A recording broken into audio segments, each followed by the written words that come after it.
আসসালামু আলাইকুম। আজ ১৭ই রমজান। মুসলিমদের এই দিনটা আজকে খুবই তাৎপর্যপূর্ণ, কারণ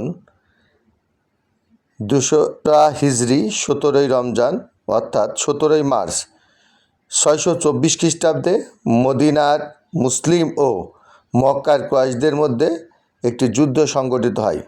ইসলামের ইতিহাসে এটি প্রথম সবচেয়ে বড় যুদ্ধ। এতে জয়ের ফলে মুসলিমদের ক্ষমতা পূর্বের তুলনায় বৃদ্ধি পায়, আর এই যুদ্ধের নামই বদরের যুদ্ধ। এই যুদ্ধটি হয়েছিল মদিনা থেকে ৮০ কিলোমিটার মক্কার দিকে আসতে বদর উপত্যকায়। এই যুদ্ধে মুসলিমরা বিজয় লাভ করেন। যুদ্ধ হয়েছিল মদিনার মুসলিমদের সাথে মক্কার কুরাইশদের। এতে মুসলিমদের পক্ষে সেনাপতি ছিলেন মুহাম্মদ এবং ওনার সাথে ছিলেন আবু বকর, ওমর, ইউনুস খাওতাব, হামজা ইবনে আব্দুল মুতালিব সহ আরও অনেক সাহাবী। বিপক্ষে কুরাইশদের পক্ষে নেতৃত্ব দান করেছিলেন আবু জাহেল, উতাইবা ইবনে রাবিয়া, উমাইয়া ইবনে খালাব। এই যুদ্ধে মুসলিমদের সৈন্য সংখ্যা ছিল মাত্র ৩১৩ জন। ২টি ঘোড়া ও ৭০টি উট ছিল। অপরদিকে কুরাইশদের ১,০০০ জন পদাতিক বাহিনী, ১০০টি ঘোড়া এবং ৭০০টি উট ছিল।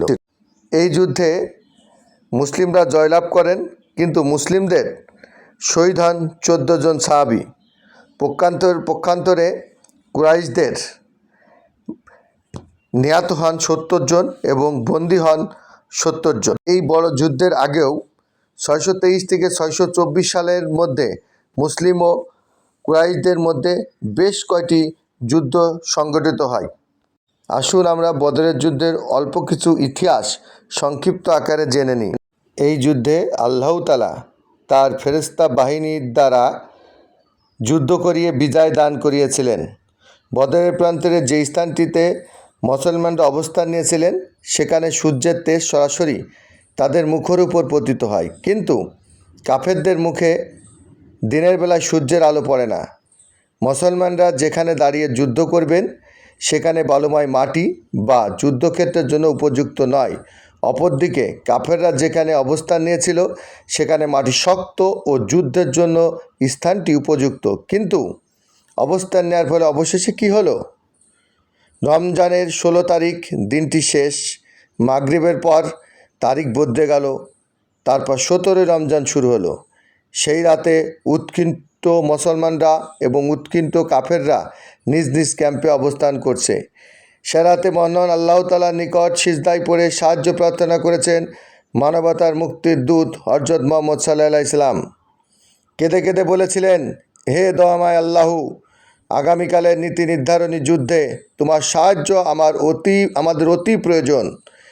এই যুদ্ধে আমরা তোমার সাহায্য ছাড়া বিজয় লাভ করতে পারবো না, আর আমরা যদি পরাজিত হই তোমাকে সিজদা করার কিংবা তোমার নাম ধরে ডাকার লোক এই পৃথিবীতে আর নাও থাকতে পারে।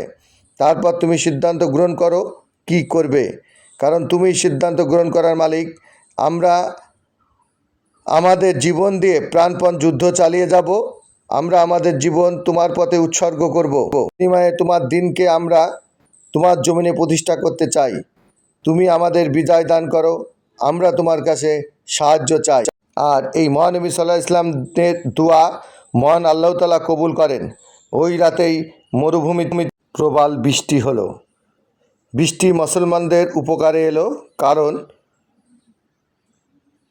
বৃষ্টির কারণে কাফেরদের যুদ্ধের মাঠের শক্ত মাটি কাদায় ভরে পিচ্ছিল হয়ে গেল। অপরদিকে মুসলমানদের যুদ্ধের মাঠ শক্ত হয়ে গেল। এই রাতেই আল্লাহ তাআলা মহানবী সাল্লাল্লাহু আলাইহি ওয়াসাল্লামকে শুভ সংবাদ দিয়ে বললেন, তোমরা অমুক অমুক শত্রু মারা যাবে এবং অমুক অমুক জায়গায় মারা পড়বে। ঠিক তাই ঘটল। যখন যুদ্ধের সময় ঘনিয়ে এলো, তখন মহানবী সাল্লাল্লাহু আলাইহি ওয়াসাল্লাম যেই স্থানে বসে বসে প্রার্থনা করতেন সেই স্থান থেকে বের হয়ে এলেন এবং বললেন, শত্রু সেনাদল পদভস্তুত হয়ে যাবে এবং পৃষ্ঠ প্রদর্শন করে যুদ্ধক্ষেত্র ছেড়ে পলায়ন করবে। আল্লাহ পাক এমনই করেছেন। মহানবী সাল্লাল্লাহু আলাইহি ইসলামের একনিষ্ঠ এবং প্রাণপ্রিয় সাহাবীরা এ যুদ্ধে আগে এই রকম কসম খেয়েছিলেন যে আমরা আপনার ডানে যুদ্ধ করব, আপনার বামে যুদ্ধ করব, আপনার সম্মুখে যুদ্ধ করব, আপনার পিছনে যুদ্ধ করব।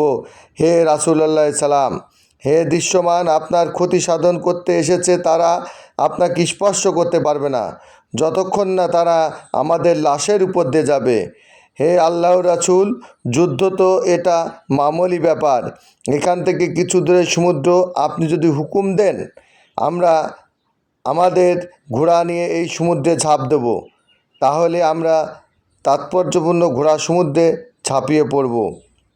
আসলে এ যুদ্ধের আল্লাহ তাআলা মুসলমানদের সাহায্য করেছিলেন তার ফেরেশতা বাহিনী দ্বারা।